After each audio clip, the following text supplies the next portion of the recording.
సరిగ్గా 250 ఏళ్ల కిందట అమెరికా ప్రజెంట్ మనం చూస్తున్నటువంటి ఒక దేశంగా లేదు. అది బ్రిటిష్ పాలనలో ఉన్నటువంటి ఒక 13 కాలనీస్‌గా ఉండేది.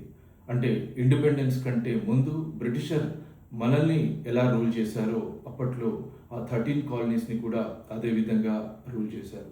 అయితే మనల్ని ఎక్స్‌ప్లాయిట్ చేసిన విధంగానే అక్కడ ఉన్నటువంటి 13 కాలనీస్‌ని కూడా ఎక్స్‌ప్లాయిట్ చేశారు. దీంతో అక్కడ నిరసనలు వ్యక్తమయ్యాయి, తిరుగుబాట్లు జరిగాయి. క్రమంగా అది అమెరికన్ రెవల్యూషనరీ వార్కి దారితీసింది. 1776 జూలై 4th రోజు ఈ 13 కాలనీస్ ఇండిపెండెన్స్ని డిక్లేర్ చేసుకున్నాయి. అలా ఇండిపెండెన్స్ని డిక్లేర్ చేయడానికి థామస్ జెఫర్సన్ డ్రాఫ్ట్ చేసినటువంటి డిక్లరేషన్ ఆఫ్ ఇండిపెండెన్స్ని అడాప్ట్ చేసుకున్నాయి. బ్రిటిష్కి ఎగెనిస్ట్గా ఫైటింగ్ సాగించినటువంటి ఈ ఫోర్సెస్కి 13 కాలనీస్ తరపున ఫైటింగ్ సాగించినటువంటి ఫోర్సెస్కి అప్పుడు కమాండర్గా ఉన్నటువంటి వారు జార్జ్ వాషింగ్టన్.